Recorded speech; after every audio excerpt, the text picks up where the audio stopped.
¿Qué tal? Buenas noches. Bueno, vamos a hablar sobre un tema que se llama obstrucción lagrimal congénita. Quiero agradecer a la Sociedad Argentina de Oftalmología por esta invitación. Vamos a empezar la clase. Bueno, la obstrucción lagrimal congénita, como ustedes sabrán, es una obstrucción u oclusión parcial o total del drenaje lagrimal en cualquier parte de su trayecto por una alteración en el desarrollo embrionario. Es muy importante considerar esto como tal vez un enlentecimiento en la mayoría de los casos en el desarrollo de la vía lagrimal. Embriológicamente sabemos que es un engrosamiento ectodérmico y que en un primer momento es un cordón epitelial macizo, y a partir de la semana 12 de gestación podemos empezar a observar, como se ve en esta figura central, una canalización de toda la vía lagrimal hacia sus extremos, terminando en la semana 36 aproximadamente su canalización. En algunos pacientes esa canalización se enlentece y puede tardar un tiempo más en el desarrollo completo. La podemos clasificar en las obstrucciones lagrimales congénitas en dos formas, en las formas típicas y en las atípicas, mientras que estas atípicas las vamos a subdividir a su vez en una forma alta, es decir, la parte membranosa, y una parte baja en la que corresponde al conducto lacrimonasal u mucoso óseo. Acá, como ven, también se ve en un preparado cómo está disecado todo el conducto lacrimonasal y la vía lagrimal. ¿Cuáles son los síntomas de una forma congénita típica? Sabemos que esta alteración es la anomalía congénita más frecuente de la vía lagrimal, que puede ser uni o bilateral. Aproximadamente entre el 2 al 6% de los recién nacidos vivos pueden tener esta alteración en el momento del nacimiento. Y los síntomas, como predecíamos, es lagrimeo, secreción y en algunos casos conjuntivitis recurrentes. La forma normal del conducto en su desembocadura, como verán en este gráfico, es una desembocadura por debajo del cornete inferior a nivel del meato inferior. En las formas de dacroestenosis congénitas típicas, lo que se observa es la imperforación de la válvula de Hasner a nivel de la desembocadura, justamente a ese nivel. Tenemos que tener diagnósticos diferenciales cuando vemos un niño con una potencial obstrucción lagrimal congénita, como es el entropion congénito, como el ectropion del tercio interno del párpado, que van a dar síntomas semejantes a la dacroestenosis, colobomas de ángulo interno, cosas que son más evidentes, síndrome de blefarofimosis, que puede producir el mismo mecanismo que un entropion congénito, pero el diagnóstico diferencial más importante es con el glaucoma congénito, que puede producir irritación, lagrimeo, y por lo tanto es totalmente distinto hacer ese diagnóstico diferencial, ya que el tratamiento es completamente distinto y mucho más urgente. Y por supuesto descartar que no tengan pacientes con conjuntivitis que nos hagan confundir con una obstrucción lagrimal. Hay formas más complicadas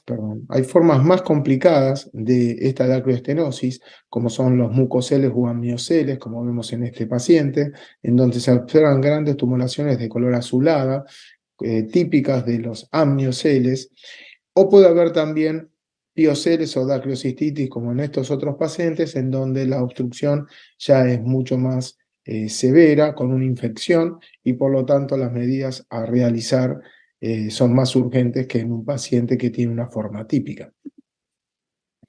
También en estos pacientes que tienen los dacrioceles, tenemos que estar pensando un poco en algunos diagnósticos diferenciales, como por ejemplo el hemangioma del tendón cantal medio, cosa no es muy común, inflamaciones o tumores nasales, que sí lo tenemos que descartar, pero tal vez el principal diagnóstico diferencial es el meningoencefalocele de la línea media, cosa que se puede llegar a ver, no es tampoco frecuente, pero por lo menos descartar o pensarlo antes de hacer cualquier tipo de intervención. Con respecto a la obstrucción lagrimal congénita atípica, vamos a dividirlo, como dijimos, en altas y bajas. Con respecto a la parte alta, lo que tenemos acá en blanco son capaz aquellas que van a producir sintomatología como si fuese una obstrucción lagrimal típica, que es la imperforación del punto lagrimal, en donde el punto lagrimal se ve con una membrana, en la cual al no estar perforada va a producir los mismos síntomas como una obstrucción típica, o ausencia justamente de los puntos y o canalículos, lo que se llama agenesia, por lo cual eso es muy importante poderlo ver, como puse acá, con biomicroscopía, es decir, con la lámpara de hendidura. Hay que tratar de ver en los chicos si existen o no estos puntos lagrimales, aunque sea con lupas. Después podemos observar ya cosas un poco más secundarias, como la duplicación del punto lagrimal, que en la mayoría de los casos no traen sintomatologías, y en algunos casos podemos llegar a ver fístulas internas y externas, es decir, hacia adentro de las fosas nasales, por ejemplo, o externas hacia la piel, que a veces tampoco nos van a traer mucha sintomatología. Con respecto a estas fístulas, por ejemplo, acá tenemos algunos ejemplos. Acá lo que podemos observar es cuando irrigamos cómo sale a través de la piel el líquido que estamos irrigando, se ve perfectamente ahí, ¿no? Y lo mismo lo podemos ver en otro paciente donde hacemos exactamente lo mismo, en donde irrigamos, justamente también sale en esa unión justamente de los canalículos en común, ese líquido. Generalmente puede llegar a tener algún lagrimeo en esa zona de la fístula, pero generalmente son hallazgos que tenemos.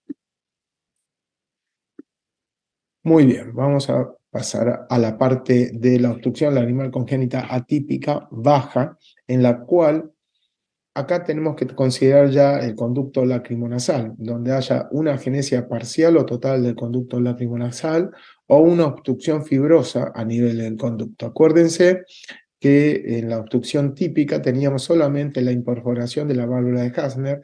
Acá lo que vamos a ver es la falta del conducto o una fibrosis mucho más extensa, más que una membrana como es la válvula de Hasner, lo que va a hacer que muchas veces nuestro tratamiento no tenga un buen resultado. También podemos tener a nivel de estas alteraciones, obstrucciones a nivel de los quistes que aparecen en la desembocadura. Ya no es una membrana, sino la presencia de un quiste que obstruye la desembocadura. O muchas veces, como se vemos en este sector, una alteración en el cornete que produce la misma cornete, una subobstrucción o una obstrucción del conducto lacrimonasal. Otras alteraciones lagrimales congénitas están asociadas muchas veces a alteraciones craneofaciales, lo que llaman las fisuras maxilofaciales y fundamentalmente las fisuras de la línea media, en donde si tenemos una alteración craneofacial a este nivel, en estas fisuras, por supuesto vamos a tener alteraciones en la formación del conducto lacrimonasal. Y tenemos también alteraciones funcionales en el hombre, en los pacientes adultos, perdón, hablamos más de lo que llama síndrome de Miller o falta de funcionamiento de bomba, cosa que también lo podemos ver por esa atonía en los músculos faciales en los síndromes de Down. Por supuesto tenemos pruebas diagnósticas, pero yo creo que acá la clínica es soberana, como en muchas de las cosas de la medicina. Es decir, pero tenemos la necesidad de usar la lámpara hendidura para, como dijimos anteriormente, ver la ausencia de los puntos o la imperforación de los puntos lagrimales con la membrana. Podemos hacer pruebas de tinción, generalmente ya son chicos más de mayor edad, en donde ponemos la gota de fluoresceína y vemos cómo va drenando, y en algunos casos podemos con un hisopo estar viendo si esa fluoresceína llega al meato inferior. En algunos casos podemos llegar a hacer irrigación lagrimal, lo que pasa es que en niños tan menores es muy difícil realizarlo, tal vez en niños un poco más mayores uno lo puede llegar a hacer. Tenemos estudios complementarios como la dacriocistografía, en donde, por ejemplo, en estos estudios que son sacados del libro de Bernardo Bay, en donde se ve como un gran saco lagrimal dilatado a partir de una obstrucción en el conducto lacrimonasal. Acá está justamente el esquema de esta radiografía. Por lo cual, Esto es una opción, lo que pasa es que para hacer actualmente esto tenemos que dormirlo y tal vez sea como un complemento al tratamiento que nosotros estamos indicando y no dormir al paciente simplemente para hacer una dacriocistografía. En casos más complejos podemos llegar a necesitar la presencia de tomografías, como vemos en estos casos. Acá se ve un saco lagrimal muy dilatado tanto en el corte axial como en el corte cororal. Fíjense qué amplio es este saco lagrimal, que muchas veces nos sirve para descartar esos diagnósticos diferenciales que decíamos actualmente. Fíjense en los chicos cómo en esta parte anterior la base del cráneo baja en su forma de desarrollo más profundamente y por lo tanto la presencia de meningoencefaloceles puede ser una posibilidad en estos chicos.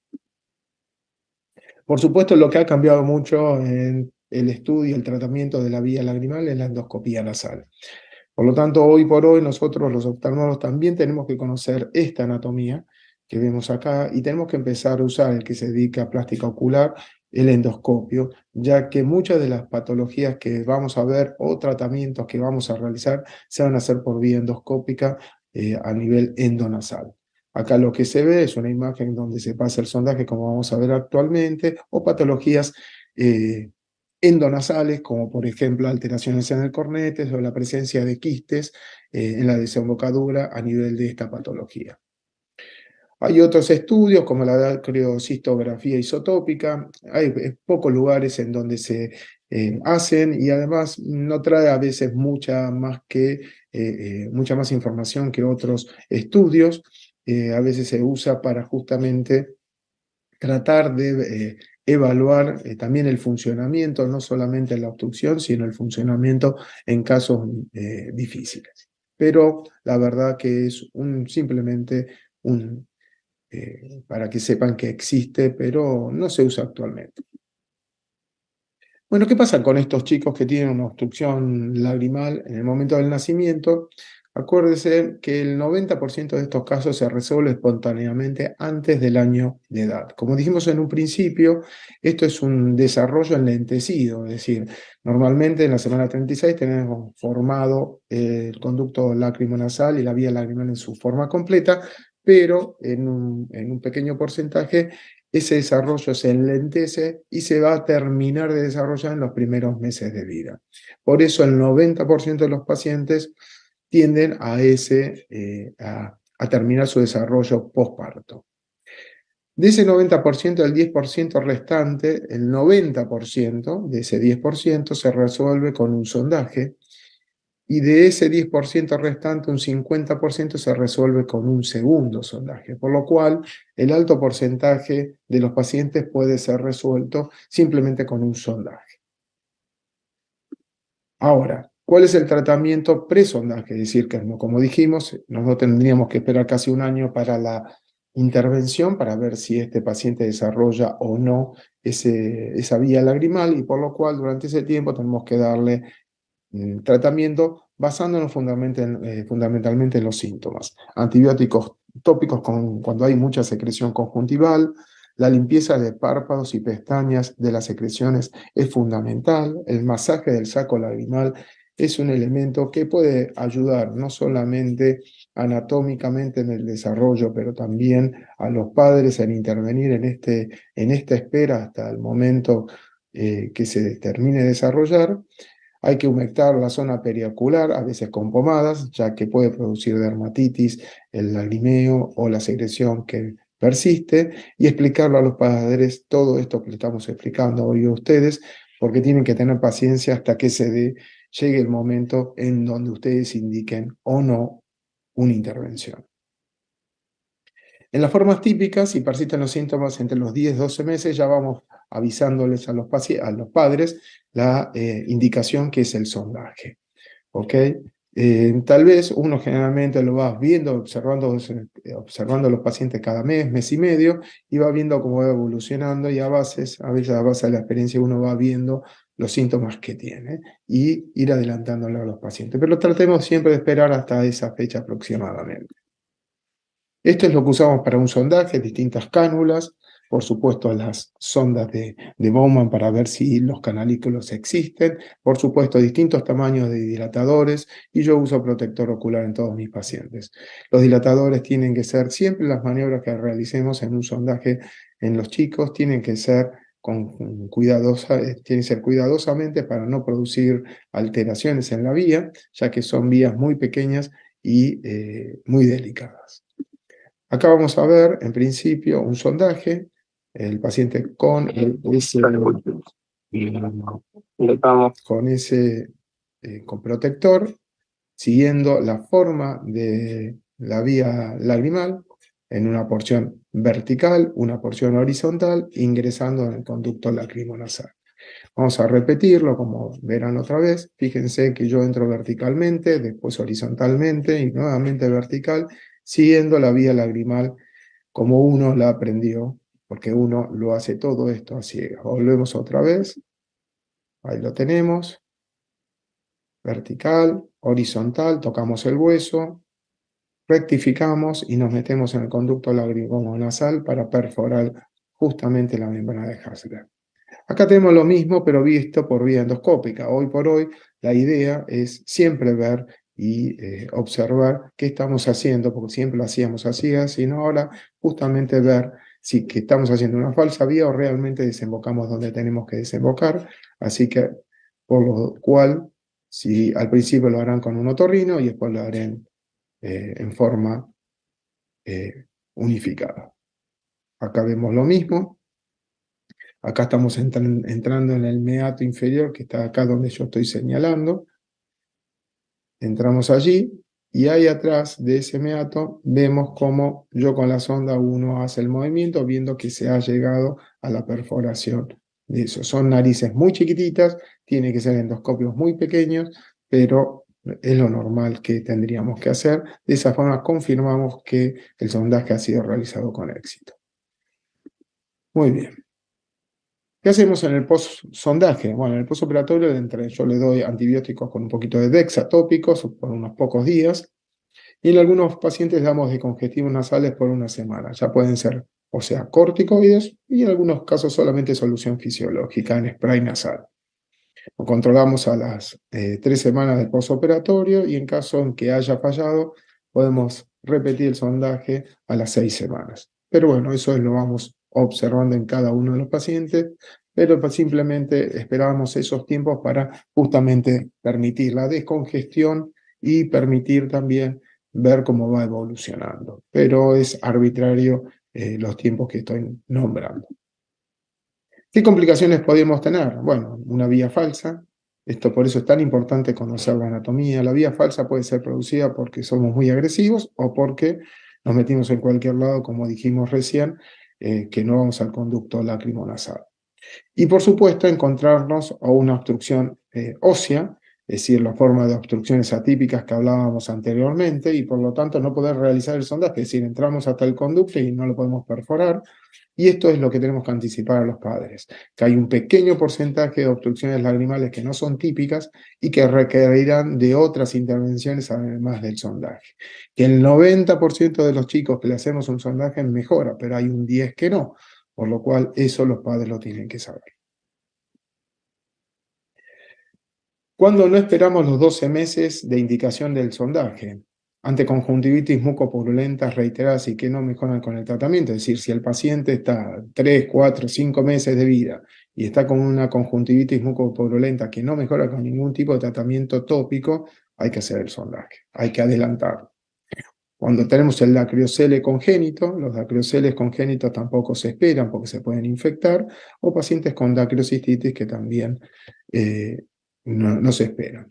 Estos casos, ya también después vamos a hablar cuando realizamos otro tipo de tratamiento, son casos que a veces en algunos los dacrioceles tienen bastante buena evolución con el sondaje. Las dacriocistitis con un saco tan dilatado y tan infectado a veces requieren de otra intervención por más que el sondaje haya sido positivo desde el punto de vista quirúrgico.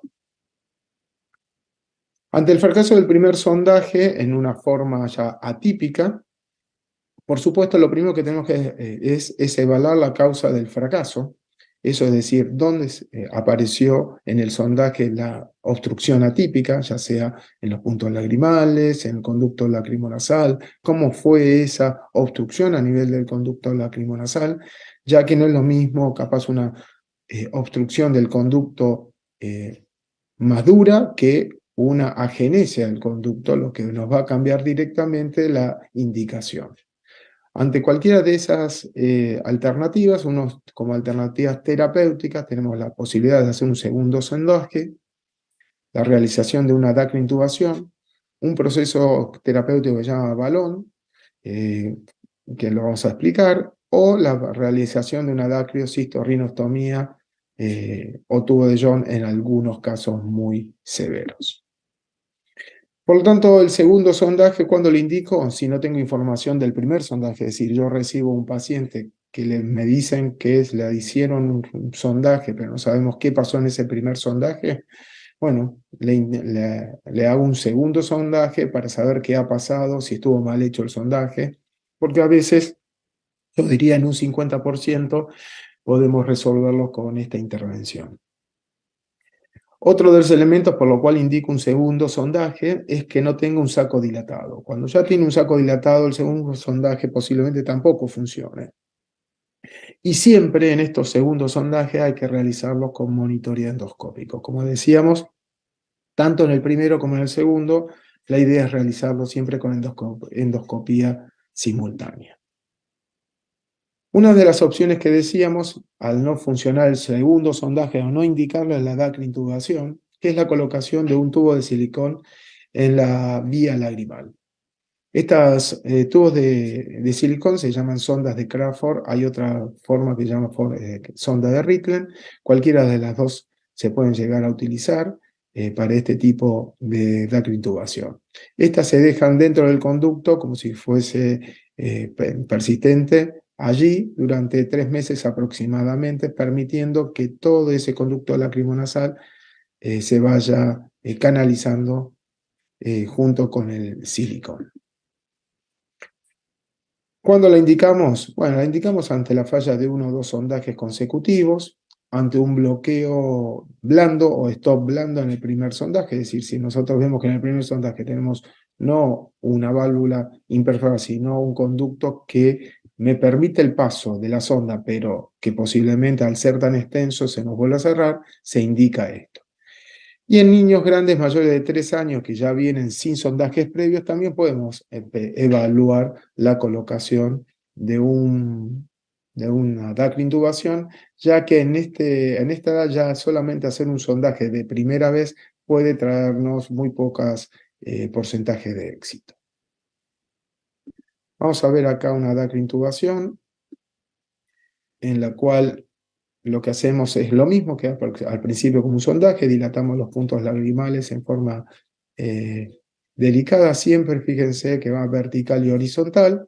Pasamos una sonda de Bowman para ver que los canalículos estén permeables, llegamos hasta el hueso y vemos que el canalículo esté perfecto, y ahí empezamos con la sonda, en este caso de Riklen, a hacer una dacrintubación. Ingresamos, a veces es mucho más difícil porque tiene una obstrucción más severa y ahí ingresamos. Y ahí yo toco el conducto para ver que estemos en el conducto lagrimal, la sonda para corroborar. Por vía endoscópica, lo que hacemos es evaluar dónde fue la sonda a nivel del meato inferior y empezamos, en este caso, a pasar el silicón. Hay sondas que ya vienen con el silicón colocado, en este caso, lo que hacemos es pasarlos a través de la misma e intubar la vía lagrimal con este silicón que tenemos. Lo hacemos primero en un canalículo y después lo hacemos en el otro canalículo, en este caso el superior. Y hacemos lo mismo, pasamos la sonda, vemos por vía endoscópica que realmente justamente esté también saliendo en el mismo lugar que el anterior, y lo que hacemos es intubar la segunda parte del mismo silicón y dejarlo intubado la sonda lagrimal. Entonces acá lo que estamos viendo es justamente cómo se agarra esa sonda de silicón y justamente lo que evaluamos ahí es que todas las siliconas salgan por el mismo sector. Ahí estamos agarrando la segunda parte del silicón que estamos pasando desde la parte externa. Eso, como cualquier sonda, se anuda para tratar de evitar que se salgan los primeros meses. Acá en los chicos tenemos que tener cuidado de que no se toquen. Queda como una pequeña gomita, como si fuese una dacrocistorrinostomía. Como dijimos, se sutura y se deja corta dentro de la fosa nasal. Se observa que esté todo bien. A veces lo que hacemos es ampliar ahí el meato inferior con endoscopio, haciendo una pequeña luxación del cornete inferior. ¿Cuáles son las complicaciones de la dacrointubación? Bueno, el prolapso del silicón, es decir, que el silicón se nos salga porque se tocan los chiquitos el ojo, la presencia de secreción, por lo cual a veces damos alguna gota de antibiótico, la ruptura del silicón, cosa que puede pasar en cualquier colocación de silicón, y sangrado nasal es raro, granulomas por el mismo efecto del silicón también es raro. Pero bueno, son opciones que podemos llegar a observar. Más o menos a los 3 meses, al paciente, cuando lo vemos ya sin muchos síntomas, se lo sacamos en consultorio y le regalamos el silicón que tuvo durante tantos días en su nariz.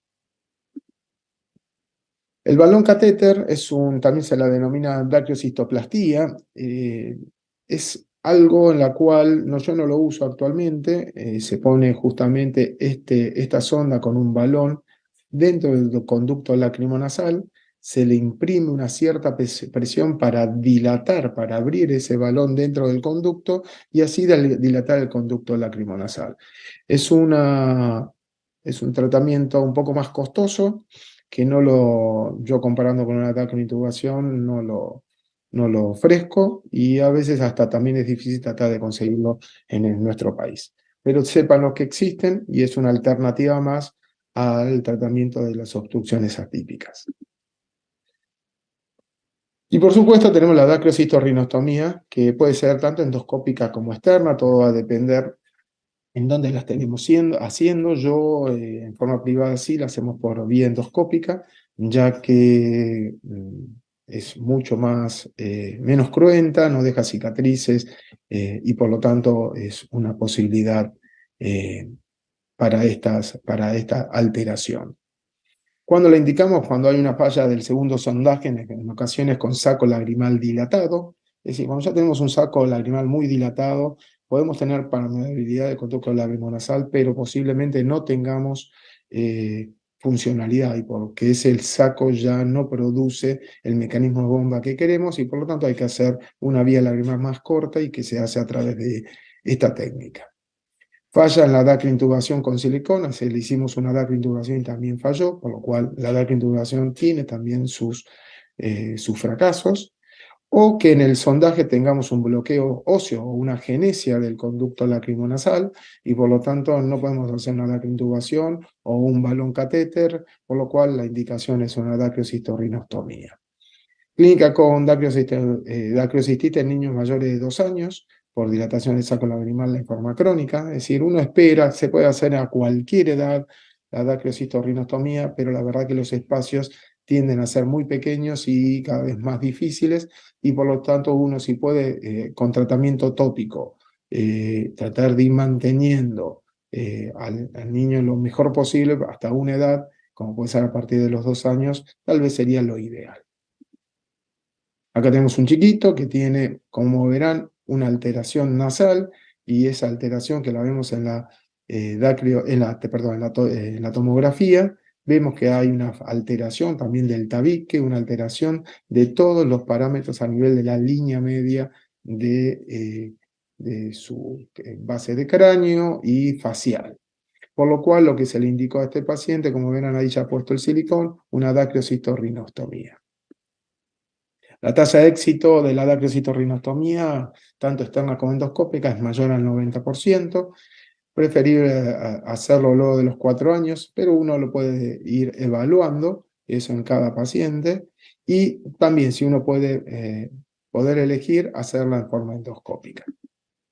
Acá tenemos una endoscopía, una dacrio endoscópica, pero no de un niño, sino ya esto es de un adulto, pero la técnica es, para que ustedes la vean, es exactamente igual. Uno lo que hace en este caso es infiltrar al nivel de la cresta lagrimal anterior, se abre toda esa mucosa para realizar la posterior osteotomía a nivel de la fosa lagrimal del superior. Ahí estamos limpiando toda la mucosa nasal por vía endoscópica y ahí ya vemos la cresta lagrimal anterior, que va a ser nuestro parámetro anatómico para realizar la osteotomía. Se come toda esa mucosa. Hoy hay variaciones en esa técnica, algunas veces ya dejamos nosotros la mucosa replegada y no la sacamos. Y ahí vemos que a veces uno no quiere hacerlo, es la perforación a nivel de la fosa lagrimal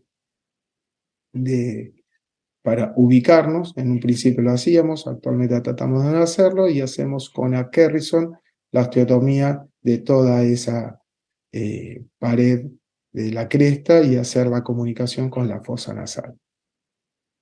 Los espacios son más pequeños, uno se tiene que acostumbrar, por eso y ahí hacemos con las ondas, como vemos cómo empujamos el saco lagrimal y vamos explorando todo lo que tendríamos que sacar de hueso para poder tener una buena apertura del saco lagrimal. A veces tenemos esos pequeños huesitos, esas celdillas, que hay que limpiarlas para poder abrir bien el saco. Por eso, a veces lo ideal es no perforar el saco en ese primer instante, porque no nos permite a veces llegar a tener una mejor exposición del saco lagrimal. Ese es el saco visto por dentro. Lo que tratamos ahora de hacer es así empujarlo para abrirlo, y al abrirlo, que lo podemos hacer con bisturí frío, actualmente lo hacemos con bisturí frío, o lo podemos hacer con una punta decolorada como lo estaban viendo recién. Entonces eso nos permite a nosotros abrirlo y con una pequeña tijera resecar todo ese saco lagrimal,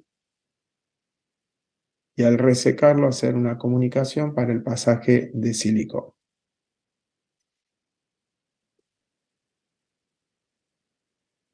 Ahí tenemos el saco dilatado, abierto, y por lo tanto la idea es a partir de ahí pasar los silicones para que a partir de allí se comience el inicio de la finalización de la dacre endoscópica. Ahí se ve el silicón ubicado, como lo vemos también a nivel endoscópico.